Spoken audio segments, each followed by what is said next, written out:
আসসালামু আলাইকুম। আমার কাছে একটা সেট আসছিল কিছুদিন আগে।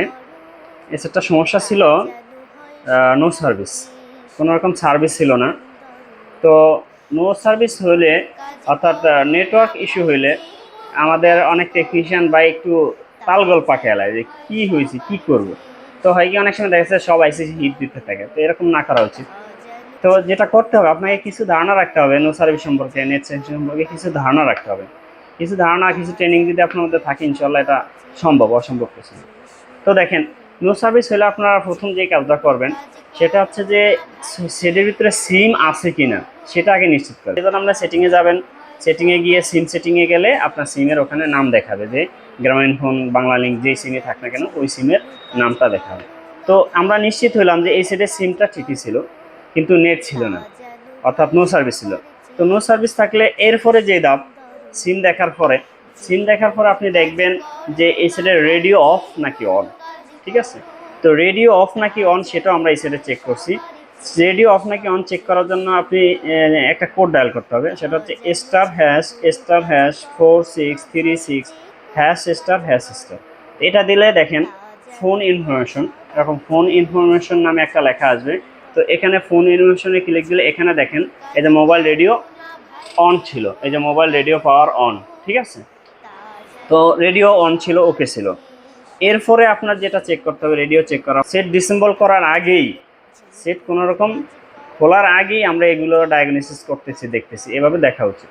তো আপনি এরপরে যেটা করবেন, সেটিংয়ে গিয়ে দেখবেন বেসব্যান্ড।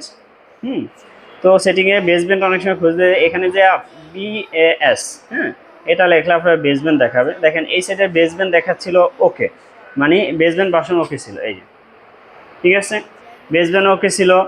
এরপরে বেসব্যান্ড চেক করার পরে আপনি যে জিনিসটা চেক করবেন সেটা হচ্ছে যে মুড চেঞ্জ করবেন, অর্থাৎ একবার 2G-তে দিবেন নেটটা, একবার 4G-তে দিবেন। তো অনেক সময় হয় কি 2G-তে নো সার্ভিস কিন্তু 4G-তে দিলে নেট আসে। আবার অনেক সময় হয় কি 2G-তে নেট আসে, 4G-তে দিলে নো সার্ভিস।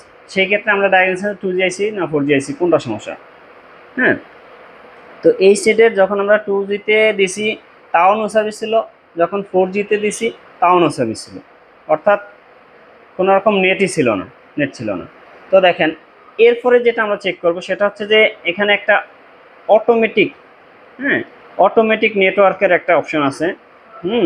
যে আপনি দেখবেন এই সিম নেটওয়ার্কে গেলে, সিমে গেলে এই যে অটোমেটিক সিলেক্ট নেটওয়ার্ক।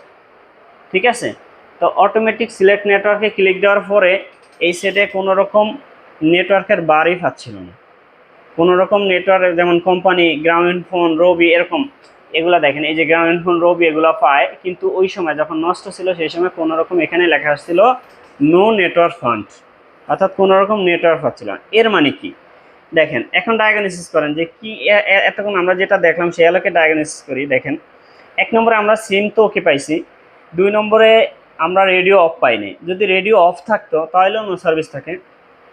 তো রেডিও অফ যদি থাকে তাহলে আমরা কি করব, রেডিও অফ থাকলে আপনার প্রোটোকল সমস্যা, হ্যাঁ, নেটওয়ার্ক সেকশনে যে RFIP প্রোটোকল আছে এই প্রোটোকল সমস্যা হলে রেডিও অফ হয়ে যায়, সেই ক্ষেত্রে সেই জিনিসটা আমাদের কাজ করা দরকার। তো এরপরে যেটা আমরা চেক করছি বেসব্যান্ড, বেসব্যান্ড যদি না থাকতো, বেসব্যান্ড যদি আননান থাকতো তাহলে কনফার্ম আমাদের WTR বা SDR বা সিকিউর রিলেটেড সমস্যা। তো সেটাও ওকে ছিল, তো WTR ওকে। এরপরে যেটা চেক করছি মুড চেঞ্জ করছি, মুড চেঞ্জ করার পরে যদি এমন হইতো যে 2G-তে আসে নাই, ঠিক আছে, 4G-তে চলে আসছে, তাহলে 2G সমস্যা। যদি 4G-তে আসে নাই, ঠিক আছে, 2G-তে চলে আসে, তাহলে 4G সমস্যা। এরকমও ছিল না, কোনো প্রকার নেটই আসছিল না। এরপরে যখন আমরা নেট সার্চ দিছি, অটোমেটিক সার্চ, তখনও কোনো রকম নেট আসলে। এর মানে কি, এর মানে হচ্ছে এই সেটে কোনো রকম নেটওয়ার্ক রিসিভই হচ্ছিল না, কোনো রকম নেটওয়ার্ক রিসিভ হচ্ছে না। তো আমরা জানি যে নেটওয়ার্ক রিসিভ করে আমাদের RFIC, কনফার্ম ছিলাম যে এটা 2G আইসি বা RFIC সমস্যা। তো আমরা RFIC-তে কাজ করছি, কাজ করার পরে, হ্যাঁ, RFIC আমরা চেঞ্জ করার পরে, RFIC ছিল 77916/20, এই আইসিটা ছিল। তো এই আইসিটা চেঞ্জ করার পরে দেখেন আমাদের নেট একদম ক্লিন চলে আসছে, 4G 2G সব কিছু ওকে, কলিং টলিং সব ওকে। ঠিক আছে, এইভাবে যদি আপনারা একটু ডায়াগনোসিস করতে পারেন আমি আশা করি যে যে কোনো নেটওয়ার্ক সমস্যা আপনারা সমাধান করতে পারবেন ইনশাআল্লাহ। ঠিক আছে, ধন্যবাদ সকলকে।